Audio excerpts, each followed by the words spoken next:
On today's menu is a delightful one-pot chicken curry bursting with flavor from onions and aromatic spices. Namaskar and welcome to Curries with Bumbi.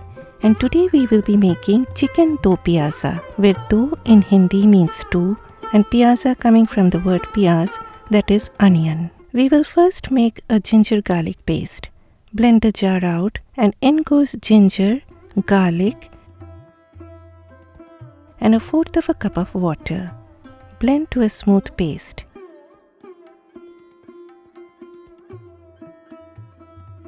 We need a smooth paste like this.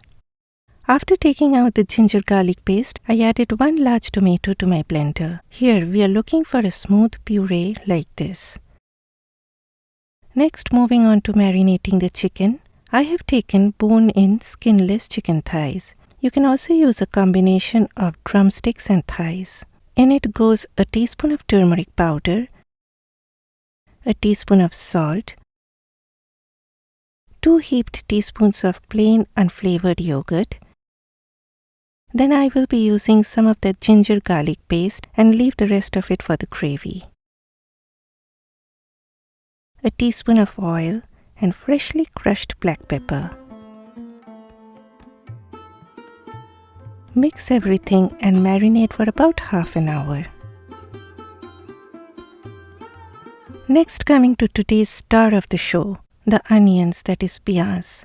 We will be taking 4 onions of this size, 3 of which I will be slicing and 1 of them I will cut into quarters. Though the name do pyaza, where do stands for 2 and pyaza comes from pyaz, it doesn't mean that only 2 onions are used. But the onions are added at 2 different stages in the cooking process. So I need sliced onions like this, and I also need to cut 1 of the onions like this and separate out the leaves just like petals. So the sliced onions will go in the beginning and the onion petals will be joining in at the end.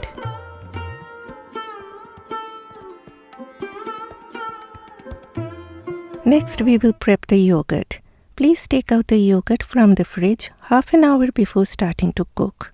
I added 1/4 cup of water to it, and then comes the spice powders. Half a teaspoon of turmeric powder, the sunshine of Indian cuisine. 1 heaped teaspoon of Kashmiri chilli powder. If Kashmiri chilli powder is unavailable at your place, just use regular chilli powder or a combination of chilli powder and paprika. I also added 2 heaped teaspoons of ground coriander, that is dhania powder, and a teaspoon of ground cumin, that is jeera powder. Next, my magic wandy, and whisk, whisk, whisk to get a very smooth texture. Using a whisk is very effective in getting rid of any lumps from the yogurt, or else the yogurt may curdle. This is how smooth it must look.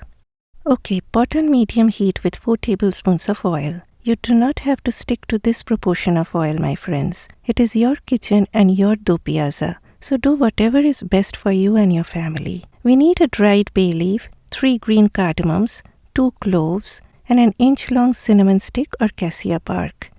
Everything goes into the hot oil, but please see to it that the oil is not profusely smoking hot. Then a teaspoon of cumin seeds go in and splutter to release flavor. Okay, so the first batch of sliced onions enter the pan along with 1/4 teaspoon of salt. Fry the onions on medium heat. You do not want them to turn too brown in color. When they look somewhat like this, add the ginger garlic paste. Fry the ginger garlic paste for a minute and then the marinated chicken goes in. Fry the chicken on high heat for 4 to 5 minutes. Next in line is the pureed tomato. Fry with the tomato for another 4 to 5 minutes on high heat. Next it's yogurt time. So heat off or take your pan off heat if using an electric stove. Add the yogurt spice mix. Give a quick mix. Now heat back on low and do not let go of your spoon. You need to stir continuously till the yogurt starts to boil. My friends, if you stop stirring before the yogurt mix comes up to a boil, then the yogurt may separate and your gravy will have these teeny tiny specks of white milk solids floating all around and it will be such an eyesore for you. So please keep these tips in your mind whenever you are cooking with yogurt. After the yogurt comes up to a boil, now is the time to add salt to taste.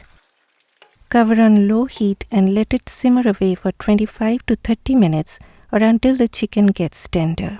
In between, uncover and give a stir from time to time. If you see things are getting too dry, add little hot water. But remember, my friends, you need to add hot water. This recipe doesn't have a lot of gravy. At the 20-minute mark, the gravy is looking gorgeous. I like discarding the bay leaf and any whole spices floating on top. Then more of aromatics, a teaspoon of garam masala powder and a teaspoon of crushed kasuri methi, that is dried fenugreek leaves. We add these aromatics at the end so that the flavor is retained. And then the next set of onions make an entry, along with a chopped green bell pepper. You can add bell peppers of any color.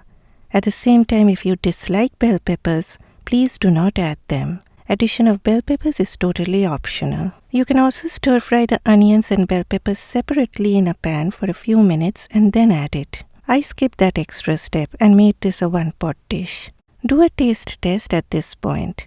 I felt it needs more heat, so I added another teaspoon of chili powder. As I always say, whenever it comes to chili powder, add less to start with. You can always add it later if you want more heat, but once added, it is very hard to take out that heat. I also added a tablespoon of cooking cream. Cream is totally optional. I don't always add cream. I also added a green chili. Simmer for about 5 minutes and your do pyaza is almost done. Then a generous shower of coriander leaves and a teaspoon of ghee to sign off this dish.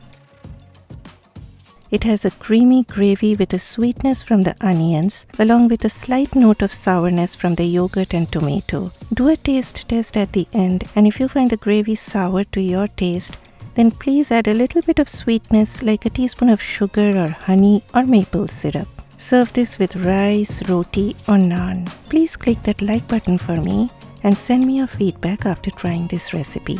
Bye bye.